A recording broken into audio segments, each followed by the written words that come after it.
Update misteri Arya Daru. Kuburannya ditaburingi bunga Kamboja orang tak dikenal. Makin ke sini, kasus kematian Arya Daru semakin penuh misteri.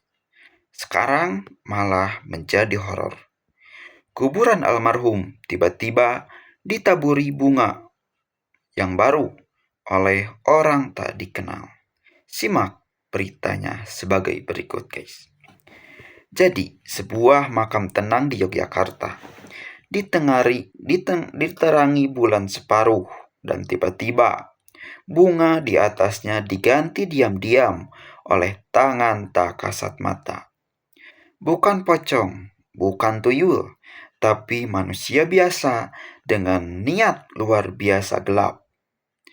Arya Daru Pangayunan, diploman Kementerian Luar Negeri yang kepalanya ditemukan dililit lakban seperti korban film horor murahan, kini kembali menjadi bahan obrolan.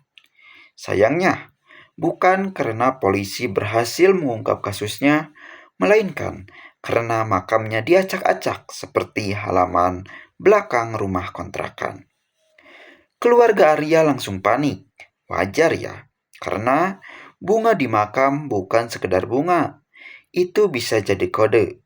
Di dunia forensik kelas internasional, pergantian bunga bukan soal estetika, melainkan bahasa rahasia.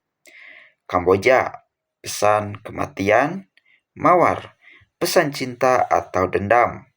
Kalau tiba-tiba ada bunga plastik, itu berarti pelaku niatnya permanen, seperti plastik tak bisa hancur. LPSK pun turun tangan. 6 anggota keluarga Arya sampai mengajukan permohonan perlindungan. Bayangkan, negara ini punya lembaga yang seharusnya melindungi saksi kasus besar, tapi sekarang dipanggil gara-gara bunga makam. Ironis, tapi justru makin membuat kasus ini tampak seperti serial Netflix. Wakil Ketua LPSK, Susila Ningtyas, dengan wajah serius menyebutkan adanya orang tak dikenal yang mengganti bunga. Terjemahannya, ada hantu berkaki dua yang sengaja bermain simbol di atas pusara diplomat. Lalu masuklah amplop coklat legendaris. Isinya bukan duit cogokan, melainkan potongan styrofoam berbentuk bintang, hati, dan juga bunga. Coba pikir, guys. Siapa yang repot-repot bikin kerajinan tangan untuk mengirimkan pesan teror? Ini bukan sekedar prank bocah SMP. Ini gaya mafia berkelas rendah, tapi dengan imajinasi tinggi. Kompolnas sudah lihat fotonya, tapi tentu saja kita tak bisa menjelaskan apa-apa. Polisi bilang tidak ada tanda tindak pidana. Lah, kepala dilakban, HP sempat aktif 40 hari setelah mati, bunga diganti, amplop penuh simbol mistis. Semua itu dianggap bukan pidana? Kalau Sherlock Holmes hidup di sini, mungkin dia langsung buka lapak bakso karena frustasi. Di sisi lain, keluarga Arya sudah seperti aktor dalam drama investigasi global. Mereka curiga ada jaringan besar, bahkan ayah Arya meminta Presiden Prabowo turun tangan. Masalahnya, tiap kali fakta baru muncul, polisi selalu bilang tidak ada bukti pidana. Dengan gaya itu, lama-lama publik curiga. Jangan-jangan yang diselidiki sebenarnya bukan kasus Arya, tapi kasus siapa yang pantas jadi bintang sinetron. Kini publik bertanya, apakah bunga-bunga itu sekedar dekorasi atau pesan rahasia jaringan bayangan yang bermain di balik layar diplomasi? Apakah simbol styrofoam hanyalah karya anak TK yang tersesat? Atau kode konferensi internasional yang sengaja ditinggalkan?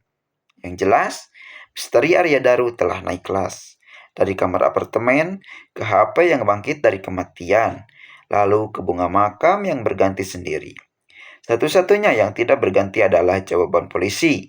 Tetap sama, datar, dan nihil rasa bersalah.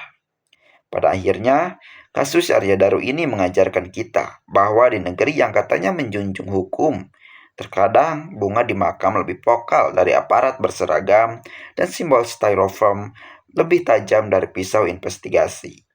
Moral ceritanya sederhana tapi pedih. Kalau keadilan sulit ditegakkan di pengadilan, ia akan mencari jalannya sendiri. Entah lewat bunga kamboja, amplop coklat, atau bisikan angin di malam hari. Lalu, kita rakyat biasa hanya bisa tertawa getir sampai berharap suatu hari nanti kebenaran tidak lagi dianggap sebagai bukan tindak pidana. Berikan pendapat kalian guys, kolom komentar.